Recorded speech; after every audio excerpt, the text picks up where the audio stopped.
tardes ya y le damos la bienvenida al señor Porras Nadales. Estamos muy agradecidos de que haya aceptado nuestra invitación para ilustrarnos en este grupo de trabajo sobre la reforma electoral de Andalucía y yo creo que sin más dar paso a su exposición. Muy bien, pues muchas gracias. Como siempre es un placer venir al Parlamento. Yo me voy a referir a dos aspectos nucleares del debate, que son aspectos problemáticos. Uno, el principio de igualdad, cómo juega o cómo debe entenderse hoy la vigencia del principio de igualdad en el sistema electoral. Y dos, las circunscripciones como ámbito territorial, las provincias como ámbito territorial en el cual se viene desenvolviendo hasta ahora, tanto en Andalucía como en España, el desarrollo de los procesos electorales. En principio, la relación entre ambos se estableció ya por los analistas en los años 80. Se detectó que el sistema de distribución del tamaño de las provincias, sobre todo en las provincias más despobladas del interior de España, estoy hablando en general de España y en particular también de Andalucía, pues generaba como unas consecuencias anómalas que primaban el voto rural de las provincias menos pobladas del interior y penalizaban indirectamente el voto urbano de las capitales y sobre todo de la periferia. Pero en aquella época, o sea, en los años 80-90, cuando se diagnosticaba este problema, se decía, esto no es un problema de igualdad, sino que esto es una desigualdad técnica, desigualdad sobrevenida, desigualdad consecuencia de la aplicación del sistema electoral, pero esto no afecta al valor igualdad en rigor, sino que sería otro tipo de desigualdad, digamos, de menor relevancia, de menor cuantía o de menor trascendencia, que hay que tolerarla. Mi primera pregunta es si esa afirmación puede seguir vigente hoy, a principios ya o bien avanzado del siglo XXI. Porque, claro, en los años 80 o incluso en los años 90, podríamos decir que la mayor parte de la población que acudía a las elecciones después de un largo periodo franquista, y en consecuencia la democracia era un maná del cielo, un bien en sí mismo, votar era algo positivo en sí mismo, en consecuencia nadie se preocupaba demasiado por ver si existían problemas o desajustes, el sufragio era una fiesta, era algo bienvenido, era algo positivo, todo el mundo se sentía o se sentiría muy feliz acudiendo a votar, sobre todo las personas más mayores, considerando que habían pasado gran parte de su vida sin poder ejercer el derecho de sufragio. Y en consecuencia esas desigualdades ni afectaban al postulado de un hombre un voto, ni se consideraban que fueran algo grave. Mi pregunta es si eso sigue siendo un argumento vigente en la actualidad. Y primero y fundamentalmente por razones generacionales, es decir, ya no somos una colección de viejas glorias que pasamos nuestra juventud bajo el franquismo, cuando no se podía votar, y ahora ya sí, han pasado ya unas cuantas décadas, y la mayoría de la población votante en la actualidad son votantes que han pasado ya toda su vida votando. Ya no pueden decir que están estrenando un pantalón nuevo, un juguete nuevo, algo que provoca ilusión por sí mismo, sino que ahora estamos ante un sistema democrático más o menos establecido, mantenido, consolidado, y a lo mejor resulta que lo que tenemos que empezar a preguntarnos es por cuáles son los factores que implican una mayor calidad democrática. La pregunta de la calidad democrática no era una pregunta en los años 80-90. No tenía trascendencia, no tenía relevancia. Si había efectos de desigualdad del sistema electoral, no tenía mayor trascendencia. En cambio ahora nos encontramos con un valor, el valor igualdad, que está siendo afectado de forma más o menos directa o indirecta por el sistema electoral, más a nivel del Estado, menos a nivel de Andalucía, pero en cualquier caso está afectando. Y nos tenemos que preguntar si este valor merece o no merece que se introduzcan reformas en el sistema para hacerlo más inmediato, más concreto y más realizable. Claro, detrás de este problema lo que flota es esto que se ha dado a denominar, que se denomina como los problemas de crisis de legitimación. Los teóricos siempre pensamos que cuando hablamos de crisis de legitimación, cuando nos oyen los operadores políticos del sistema, se piensan que estamos hablando del sexo de los ángeles. Crisis de legitimación es una cosa muy genérica, muy difusa, muy abstracta, no es nada en concreto, son problemas ambiguos, inconcretos, indefinidos. Bueno, en algunas ocasiones esos problemas de legitimación sí son concretables, y una forma de concreción es cómo en el sistema electoral opera el valor igualdad y cómo en su caso es un valor alterado fundamentalmente por el tema de la distribución geográfica de los distritos, pero es evidente que frente a la crisis de legitimación no existen varitas mágicas, sino existen fórmulas salvadoras, únicas y exactas y precisas que nos resuelvan de una vez por todas la crisis de legitimación. Es más, si a veces aparecen falsos profetas y salvadores que nos dicen que nos van a salvar de la crisis de legitimación, más vale desconfiar de ellos. Pero no es menos cierto que la crisis de legitimación es un problema que afecta difusamente a muchos ámbitos de proyección de la realidad política, y uno de ellos, evidentemente, es el circuito electoral, puesto que el circuito electoral es el principal soporte legitimador del ámbito del circuito político del sistema. Luego, en consecuencia, el primer punto que yo querría dejar bien claro es que me parece que el valor igualdad hoy, a 2016, no es o no debe ser considerado en la misma posición secundaria con que se consideraría en los años 80 o 90, cuando el diagnóstico problemático sobre el sistema electoral ya existía. Ya estaba claro y comprobado que el sistema electoral provocaba primas para las mayorías, perjudicaba a las minorías difusas, perjudicaba al Partido Comunista y luego Izquierda Unida, perjudica y seguirá perjudicando a las minorías con electorado disperso o difuso por el conjunto de la geografía. Ese diagnóstico ya existía, sigue existiendo, es el mismo diagnóstico. El sistema electoral no ha experimentado grandes transformaciones. Ha habido pequeños reajustes, pequeños retoques en la ley orgánica del régimen electoral general, pero no ha habido cambios sustanciales del sistema.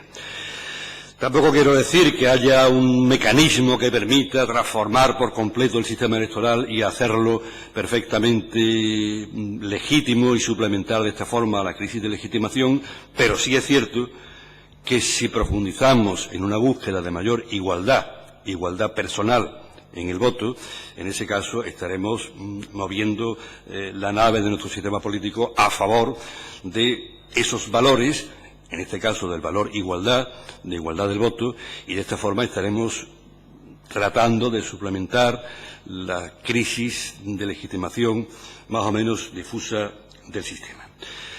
Luego, la normativa electoral sería un campo de pruebas muy importante donde problematizar la proyección operativa del valor de igualdad como alternativa a la crisis de legitimación. Ciertamente hay un obstáculo.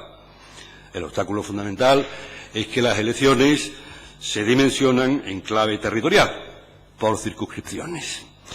Y en España las circunscripciones son las provincias. Esto en su momento pues, se consideró que era una cierta ventaja en la medida en que eliminaba el problema de trazar circunscripciones, con todos los riesgos de la famosa gerrymandering, del trazado artificioso y ficticio de los distritos para beneficiar o perjudicar a un partido a otro.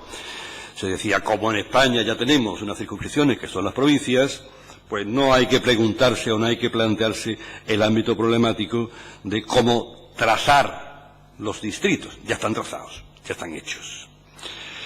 Claro,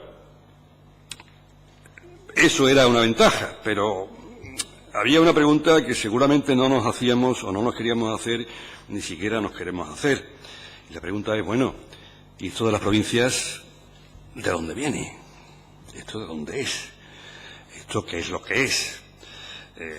Damos por supuesto que las provincias son ya una realidad asentada, consolidada en nuestro espíritu colectivo. El que no es de Málaga es de Huelva, el que no es de Jaén es de Almería. Todos somos de una provincia y, en consecuencia, forma parte ya de nuestro ser colectivo. Bueno, a veces está bien plantearse o reflexionar un poco sobre los orígenes para saber exactamente de dónde venimos y, en su caso, a dónde vamos. Las provincias son creadas a principios del siglo XIX.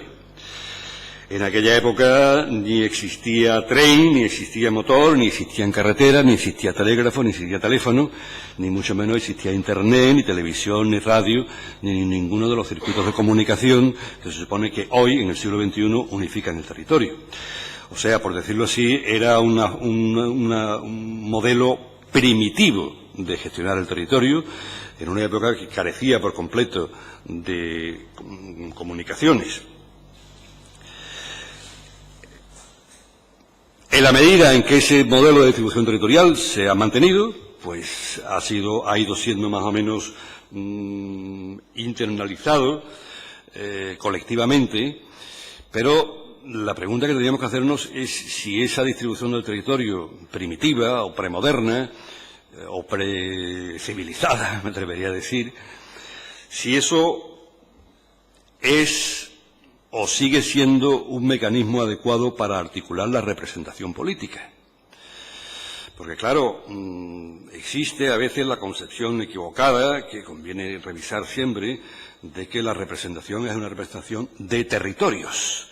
O sea, que los representantes son representantes de las provincias. Y yo tendría que decir que eso no es así. Los representantes son representantes de todos los ciudadanos.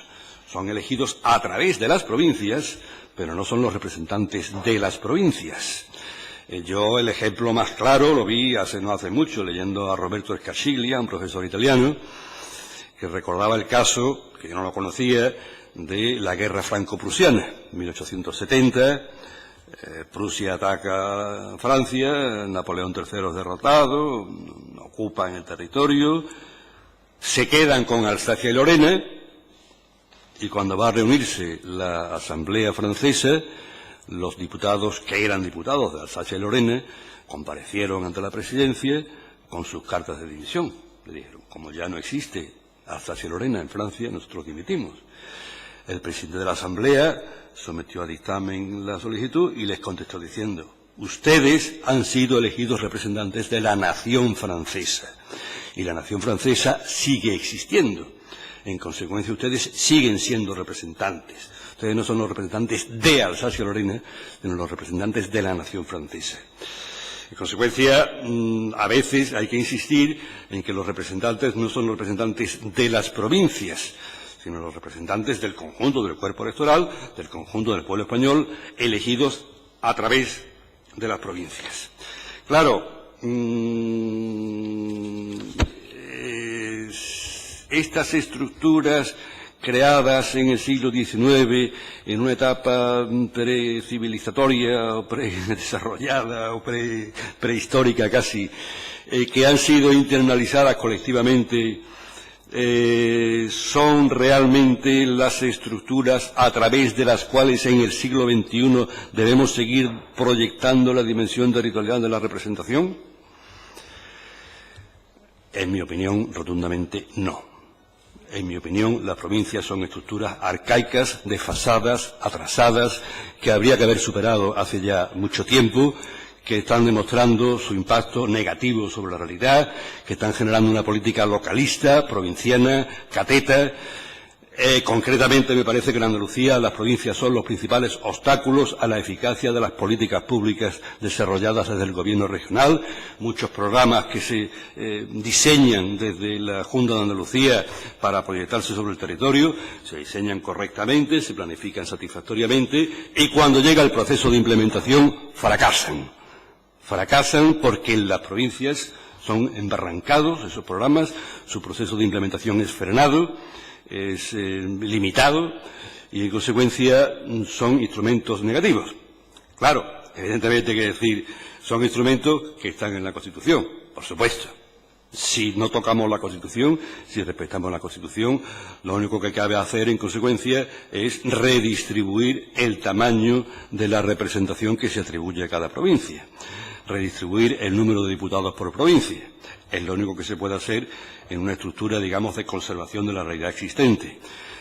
Yo creo que en este momento de reflexión de la sociedad española en el siglo XXI, cuando se han planteado verdaderamente supuestos de crisis de legitimación, cuando han aparecido nuevas fuerzas regeneracionistas en el mapa político, me parece que sería un momento para plantear si deben seguir existiendo las provincias a nivel general. a nivel general.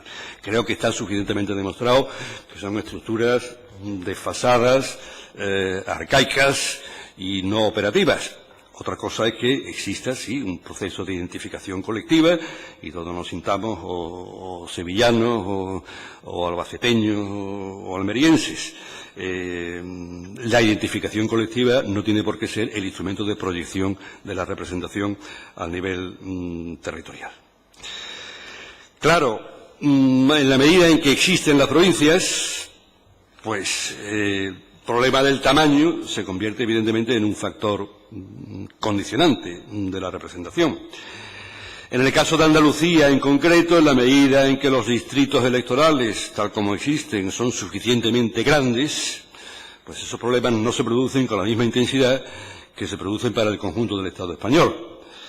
En todo caso, para mí, buscar la mayor igualdad reformando o modificando el tamaño de las circunscripciones es un buen objetivo. Es un buen objetivo porque implica apostar efectivamente por la igualdad. Y la igualdad no hay que seguirla considerando como algo que se da por supuesto, como algo secundario, o como algo desigualdad sobrevenida o desigualdad relativa. No, la desigualdad es un valor prioritario, hay que fomentarlo, hay que apoyarlo y hay que desarrollarlo desde las esferas institucionales. A mí personalmente me parece que la clave de la igualdad está en el diseño del territorio y no exactamente en la fórmula electoral. Si yo a las fórmulas electorales, en términos de igualdad de representación, no le veo que tengan una trascendencia decisiva. Me refiero a fórmulas electorales proporcionales, lógicamente, que son las que existen en España o las que en todo caso, sobre las que en todo caso estamos operando o estamos reflexionando.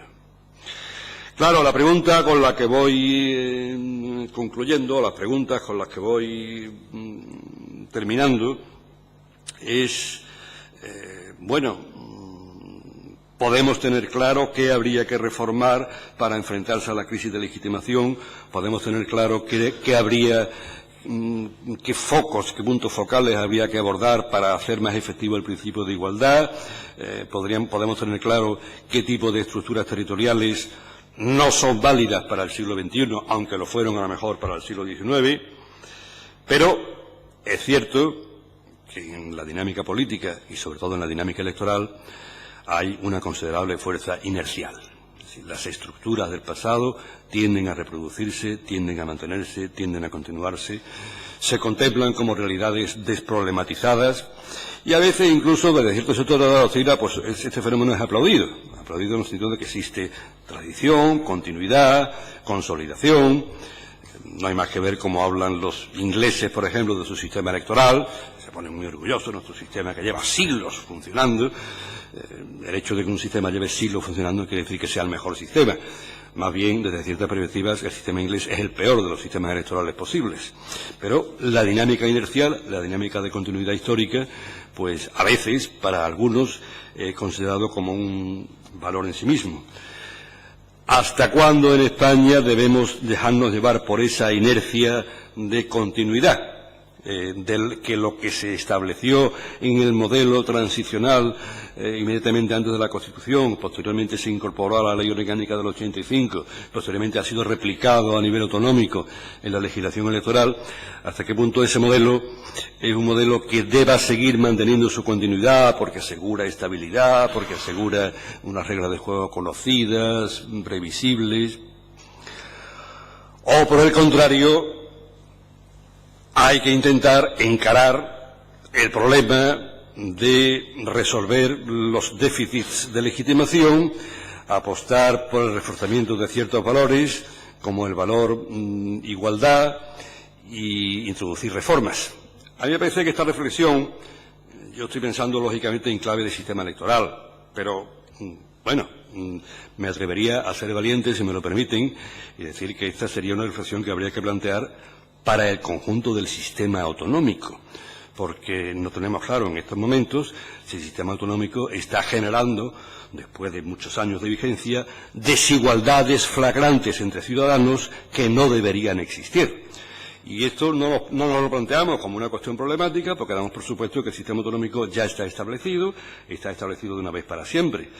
Creo que toda ciudadanía tiene el derecho a reflexionar sobre el efecto de sus sistemas institucionales, sobre las consecuencias, y me parece que una de las consecuencias del sistema autonómico es que genera desigualdades excesivas en muchísimas ocasiones en ámbitos estratégicos centrales, como pueden ser ciertos derechos sociales. Que un ciudadano tenga diferente asistencia sanitaria según la parte del territorio en el que esté o en el que vive, creo que no es algo razonable en el contexto del siglo XXI. No debería existir tal nivel de desigualdad en ámbitos estratégicos como puede ser el sistema sanitario, el sistema educativo u otros sistemas. O sea, creo que el valor igualdad es un valor beligerante que cabalga a favor del tiempo de la historia del siglo XXI, en el que debemos de montarnos, en el que debemos de apoyarnos, sobre el que debemos de apostar decididamente, porque si no, o bien nos van a sobrevenir los efectos difusos de la crisis de legitimación en el ámbito electoral, por ejemplo, o nos podemos encontrar con un entramado territorial excesivamente fragmentado, donde la igualdad de los ciudadanos es un puro brindis al sol. Es decir, se convierte en una metacategoría jurídica, abstracta y falta de operatividad, cuando la realidad es que los ciudadanos lo que están percibiendo son desigualdades territoriales sobrevenidas que teóricamente deberían haber sido rectificadas hace tiempo. Ciertamente, y concluyo con ello, desde el punto de vista estrictamente electoral, la gravedad del diagnóstico para Andalucía pues es menos intensa que para el conjunto del Estado español. Supongo que ya lo habrán expuesto algunos comparecientes, lo desarrollarán mejor también otros, que han trabajado más de una perspectiva politológica y comparativa. Las desigualdades flagrantes que se operan en el sistema electoral del conjunto del Estado no se proyectan con la misma intensidad en el ámbito autonómico. Pero, en cualquier caso, me parece que la dinámica de regeneración democrática tendente a generar procesos de aprendizaje que incorporen reformas sobre las instituciones, que mejoren los sistemas de valores, sobre todo la aplicación práctica del valor de igualdad, tanto en el ámbito electoral como en general en cualquier otro ámbito de desarrollo territorial autonómico, creo que es un valor positivo. Es un valor en el cual los ciudadanos del siglo XXI deberíamos apostar y, por supuesto, deberíamos apostar a través de nuestros representantes. Estas eran las ideas fundamentales que yo quería expresarles y quedo a su disposición. Muchas gracias, señor Porras. En nombre de Izquierda Unida, la señora Pérez. Sí. Bueno, muchas gracias por aceptar esta invitación, como bien ha dicho la presidenta. Para nuestro grupo de Izquierda Unida es muy esclarecedor todas las comparecientes que están interviniendo en la mañana de hoy, porque, sinceramente, usted lo ha dicho antes de empezar la comparecencia, es una reivindicación de parte del Partido Comunista y ahora de Izquierda Unida esa modificación de la ley electoral, en este caso la competencia en Andalucía. Ha hecho usted un análisis, me ha gustado, en cuanto al tema de la igualdad, la desigualdad, el hecho de que los representantes no somos de la provincia, sino del conjunto del Estado. Pero yo, a raíz de la ley orgánica del 85, que aprueba esa proporcionalidad a favor de las candidaturas más votadas y de forma muy especial en las circunscripciones de escasa magnitud, ¿no?, de las más pequeñas, me gustaría que nos concretara, quizás por esa necesidad de que exista una adecuada representación política de la sociedad, que desde nuestro grupo entendemos que no es así, ¿no? No a todos nos cuesta lo mismo tener un representante, un diputado. Y ante esa falta de proporcionalidad que viene reflejada en el número de votos y número de escaños, no hay proporcionalidad en ese tema, pues sí me gustaría quizás que nos aclarara cuál es el modelo que usted implantaría para, con la competencia que tenemos en Andalucía, poder hacer una modificación de la ley electoral en aras a poder modificar esa ley general a nivel estatal para que exista una proporcionalidad en el voto y para que cada voto sea un ciudadano en cada uno del territorio, como tal usted ha explicado, ¿no?, que no exista esa frontera en las provincias. Muchas gracias. Gracias, señora Pérez. Señor Porras. Yo lo tendría clarísimo, eliminaría las provincias por completo. sería un solo territorio para Andalucía y en ese solo territorio de Andalucía se computarían todos los votos. Que en el siglo XIX las elecciones se hicieran sobre las provincias era correcto. Si no existían medios de comunicación, era necesario transmitir los votos a caballo, ¿no? De los pueblos a las capitales la gente venía a caballo cuando la época de los pucherazos y eso, ¿no? Quiero decir, traían el puchero con los votos, quiero decir, el sistema de comunicación que existía en el siglo XIX era un sistema seguramente adecuado a un contexto territorial provincial. Hoy, justificación operativa yo no le veo. Todos podríamos votar perfectamente, las informaciones se podrían procesar en décimas de segundo con cualquier red informática mínimamente segura y los votos serían iguales para Andalucía o iguales para España. Si me lo preguntara usted para el caso español diría lo mismo. Eliminemos todas las provincias y, como sucede en las elecciones europeas, que todo el territorio de España sea una sola circunscripción. Entonces todos los ciudadanos valemos lo mismo. Eso es hacer vigente el valor de igualdad. Existen instrumentos de comunicación más que suficientes y más que necesarios para permitir que la transmisión de la información en la actualidad se haga de forma ultra rápida y que en consecuencia no haya que hacer fragmentos de territorio. No creo que tengamos deudas pendientes con la historia tan grandes como para permitirnos inercialmente mantener unas estructuras territoriales que no se están demostrando operativas a efectos electorales. No quiero comentar a otros efectos, pero en fin, estamos hablando de efectos electorales. No creo que sea justificable. En consecuencia, yo sencillamente eliminaría las provincias de un plumazo y en consecuencia el voto sería igual. Gracias, señor Porras. Señor Romero, del Grupo Ciudadanos. Sí, bueno, en primer lugar, como no puede ser de otra manera, en nombre de Ciudadanos, agradecerle su disposición para estar presente en esta mesa. Creo que es importante que abramos este debate como usted lo ha hecho. Tengo que hacer una pequeña reflexión antes de hacerle un par de preguntas. Me gustaría manifestar que ha sido usted especialmente valiente en su consideración de esa nueva transición que es necesaria, digamos, bueno, poner en valor para que busquemos ese valor de la igualdad que parece que hemos perdido. Creo que en términos amplios ha sido ambicioso y creo que encarar, como usted bien ha dicho, el problema de los déficits de igualdad, de legitimación y de representación es una obligación por parte de los que hoy somos representantes en el siglo XXI, como decía, ¿no?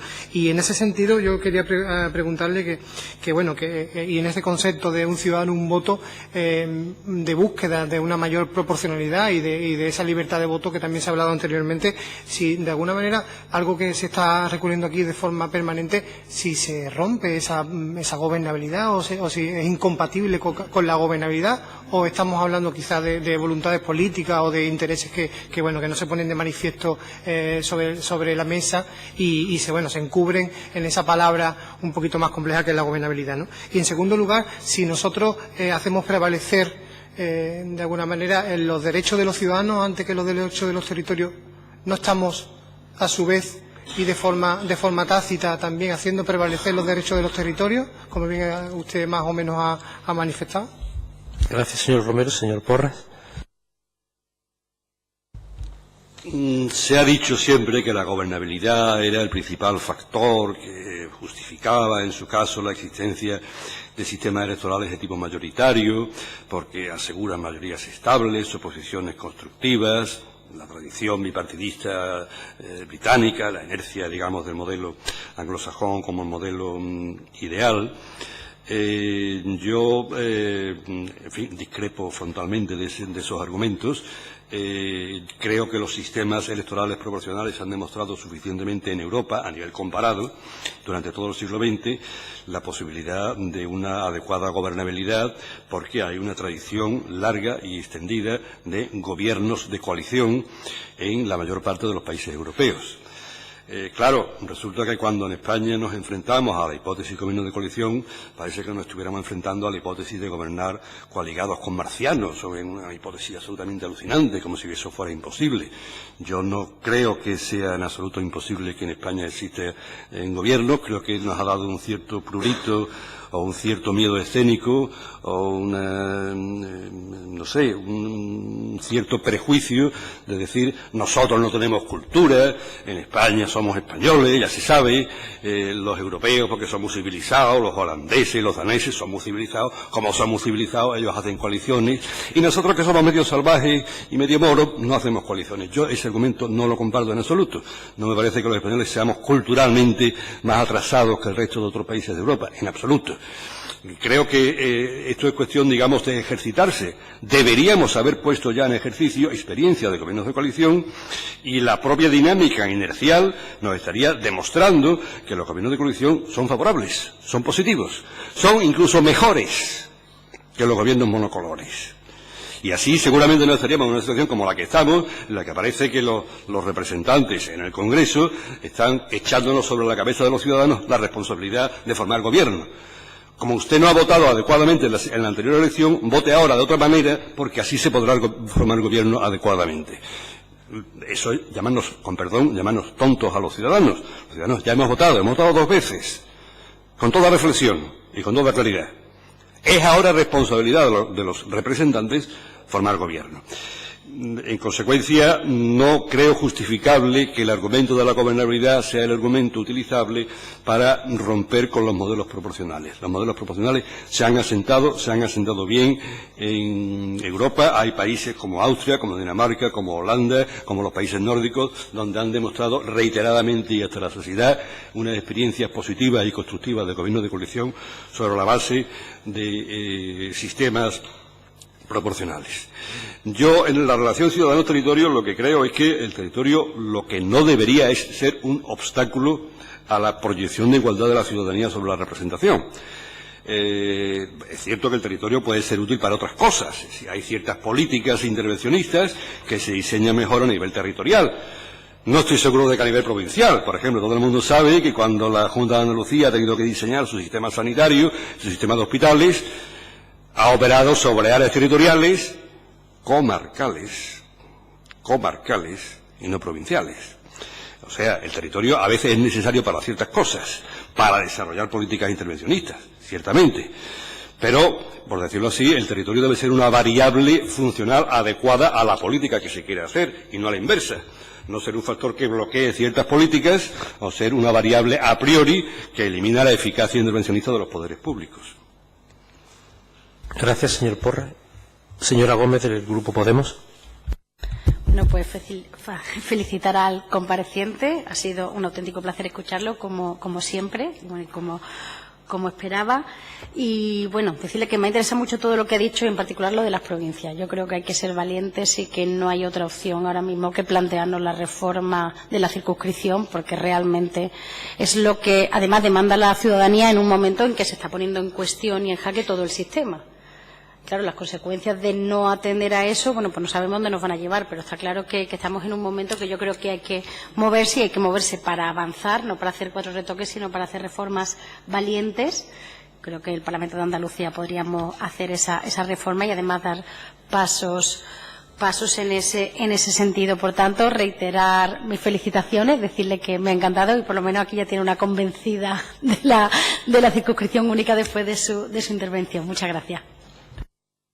Gracias, señora Gómez. Señor Saldaña, del Grupo Popular. Gracias, señor presidente. Bueno, señor Porras, muchísimas gracias por su intervención. Y, si me lo permite el presidente, ya que vamos un poco mejor de tiempo, brevemente algunas cuestiones. La primera, en relación al asunto de la gobernabilidad, en la que yo estoy de acuerdo con usted, ¿no?, en que ha habido sitios donde ha funcionado, pero precisamente para preparar esta intervención me leí un artículo suyo que se llama Damocles y la gobernabilidad. Y les traigo una frase que dice: pero la hipótesis de los gobiernos débiles sustentados en mayoría relativa contiene al final una alta dosis de incertidumbre. Entonces, dicho eso y entendiendo que usted tiene razón en lo que está planteando, ¿cree usted que la gobernabilidad debe ser asegurada de alguna manera, sea cual sea el procedimiento, por la legislación o hay que dejarla al albur de esos pactos, posibles pactos posteriores, ¿no? Esa es la primera pregunta, aun estando de acuerdo en que no necesariamente tenemos por qué rehuir de eso, pero teniendo en cuenta la realidad que tenemos y lo que está ocurriendo. Segundo, una pregunta simplemente por conocer su opinión, aunque usted no ha hablado de ello, pero se ha hablado con anterioridad en el resto de comparecientes. ¿Qué pensaría usted en relación a una modificación del número de parlamentarios en el Parlamento andaluz? ¿La vería positiva, al alza, a la baja? ¿Qué considera usted que podría ser? Y la tercera y última en relación a la igualdad. Si partimos del principio universal o teórico de esa igualdad, que realmente es imposible, aunque sería lo ideal, evidentemente tendríamos que tener su reflejo en el sistema, por ejemplo, de listas, y habría que ir claramente, entiendo yo, a las listas abiertas, que es la que permitiría exactamente esa igualdad, esa elección total. ¿No cree usted que eso al final sería incluso, con el sistema que hay establecido de partido, perjudicial incluso para esas minorías? Porque al final, a la vista está en los resultados que tiene, por ejemplo, las listas completamente abiertas como es el Senado.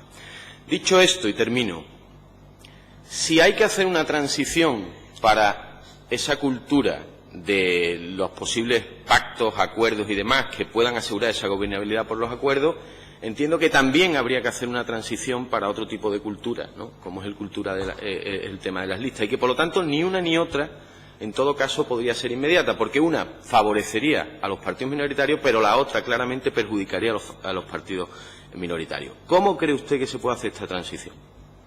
Gracias, señor Saldaña. Señor Porras. Bueno, en primer lugar, sobre el tema de la gobernabilidad, los gobiernos débiles pueden ser y son gobiernos en minoría. Gobiernos en minoría que van negociando sobre la marcha los apoyos parlamentarios día a día.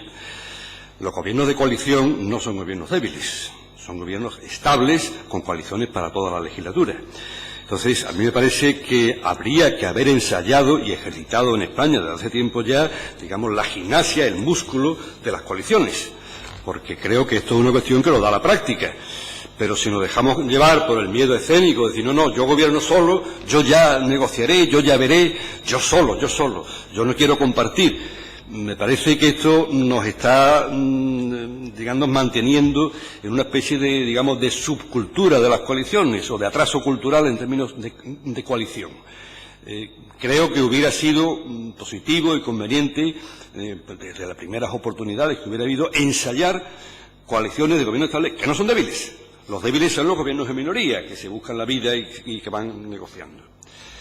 El tema del número de los parlamentarios ya fue planteado, me parece que por Izquierda Unida en la anterior legislatura, fue incorporado difusamente, seguramente por presión de Izquierda Unida, en el estatuto. Hombre, si hay que operar sobre distritos provinciales y para conseguir una mejor proporcionalidad hay que incrementar ligeramente el número de diputados, yo no lo veo excesivamente problemático. No me parece que los argumentos estos que se dan un poco demagógicos, decir, es que entonces nos va a costar más dinero la representación, el dinero que se llevan los diputados. Yo creo que el dinero que se llevan los diputados, sinceramente, me parece muy poco. Vamos, quiero decir, me parece que es una labor muy importante y, con perdón, que deberían ustedes estar mucho mejor pagados de los que están, aunque no sepa exactamente lo que cobran, creo que deberían ustedes estar mejor pagados de lo que están. Creo que ustedes hacen un trabajo muy importante y no creo que el tema de mayor coste de financiación de la Cámara sea un problema grave si a cambio de eso se consigue una mejor representación. El tema de las listas abiertas, yo no acabo de verlo, quiero decir, tengo mis dudas, no. Desde luego, la idea simplificada que se ha puesto de manifiesto durante muchas décadas en España, de que introduciendo las listas abiertas se iban a resolver como una panacea todos los problemas de la democracia española, eso es una evidente falsedad de la que discrepo rotundamente. Eso es un cuentecito usado fundamentalmente por sectores del mundo del periodismo, que no tiene ni solvencia científica ni solvencia académica ninguna. Ahora, que haya que introducir sistemas de apertura de listas para evitar los excesos de un bloqueo partitocrático de las listas cerradas, serían listas, digamos, semiabiertas. Pues claro, esto yo creo que habría que ensayarlo. No estoy seguro de que los ensayos del Senado hayan sido muy satisfactorios, en el sentido de que, teóricamente, si el argumento de que las listas abiertas son muy buenas fuera solvente, el Senado sería una Cámara maravillosa, mientras que el Congreso sería un desastre y funcionaría muy mal. Tendríamos lo blanco y lo negro, lo bueno y lo malo, y no creo que eso, la experiencia nos demuestre tal cosa. Con lo cual me parece que con el tema de las listas no hay verdades muy absolutas y habría que ir poquito a poco aprendiendo del futuro. Gracias, señor Porra. En nombre del Partido Socialista, la señora Ferri tiene la palabra. Gracias. En primer lugar, agradecerle, obviamente, su comparecencia de hoy. Y bueno, yo le voy a hacer una pregunta que a lo mejor es muy simple. Dentro de que me cuesta abstraerme y pensar en esa circunscripción única y en que desaparezcan las provincias, hay algo que me preocupa. Y no sé si la pregunta que le voy a hacer evidencia a lo mejor mi desconfianza en la clase política, lo cual, pues viniendo de alguien que se dedica a la política, puede ser además contradictorio. Teniendo en cuenta, por ejemplo, yo soy de una provincia como Jaén, que tiene los mismos habitantes toda la provincia, o menos habitantes toda la provincia, que Sevilla Capital. Si el número de votos de Sevilla Capital arrojara el mismo interés de cara a conseguir unos escaños que favoreciera la gobernabilidad que toda la provincia de Jaén, ¿usted no cree que al final ese equilibrio territorial y esa igualdad se vería perjudicada porque a cualquier grupo político le interesaría hacer más campaña electoral, más promesas electorales solo en una ciudad como Sevilla que en 97 municipios que tiene la provincia de Jaén? A mí eso es una cuestión que me preocupa, porque es cierto que ganaríamos en proporcionalidad, pero a lo mejor esa proporcionalidad pura de una circunscripción única podía verse reflejada en esos desequilibrios territoriales de cara a implementar, obviamente, medidas. Gracias, señora Ferri. Señor Porra. Bueno, el miedo a la desigualdad territorial, evidentemente, es un miedo respetable. Creo que en algunos sistemas ha habido, por decirlo así, como pasos intermedios. Me parece recordar que en el sistema italiano anterior a los años 90 existía un sistema de distribución de restos que operaba a nivel regional, de tal forma que había unos diputados que eran diputados de las provincias y los que quedaban eran diputados de la región. Me da la impresión de que ensayar la fórmula de representantes de Andalucía generaría efectos constructivos. Que si yo vivo en Jaén, o vivo en Dos Hermanas, o vivo en Ayamonte, yo tengo mis representantes andaluces. No son los míos de Jaén, ni los míos de Huelva, ni los míos de mi pueblo. Son los representantes de todos los sitios.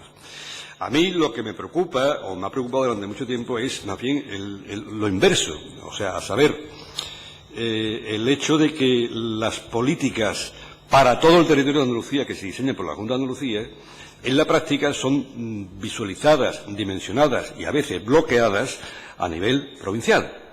El gobierno de la Junta dice hay que hacer una carretera entre Dos Hermanas y Álora, por ejemplo.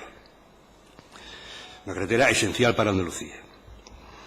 Automáticamente al día siguiente están en las provincias calculando cuántos kilómetros son los kilómetros de Málaga, cuántos son los kilómetros de Cádiz, cuántos son los kilómetros de Sevilla.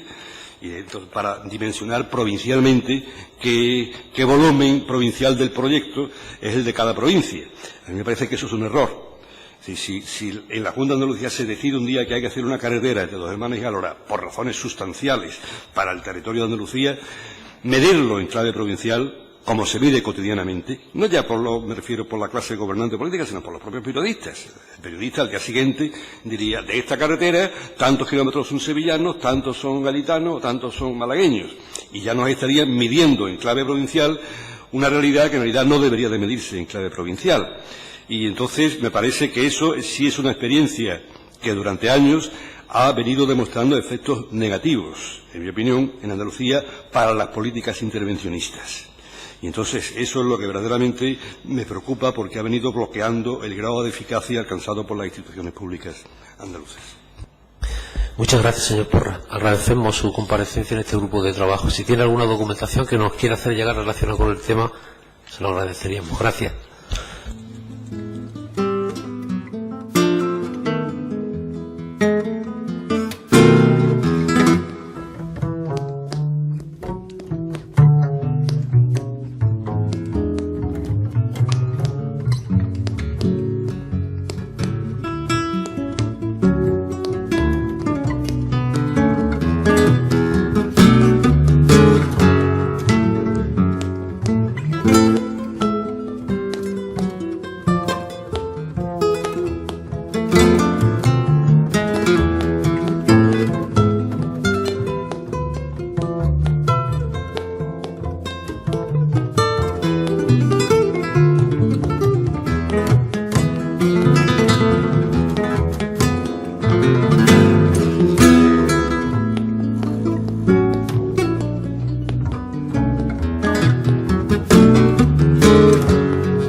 abrir semilla en el corazón del sueño y en el corazón del sueño.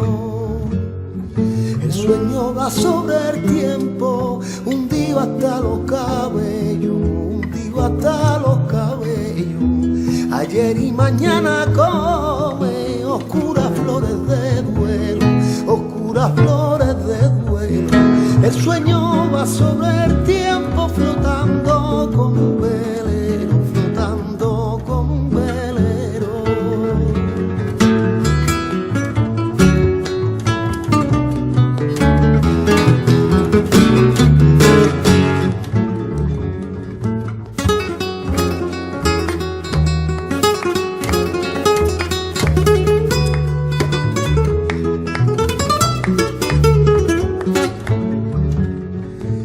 Sueño finge muro en la llanura del tiempo, en la llanura del tiempo.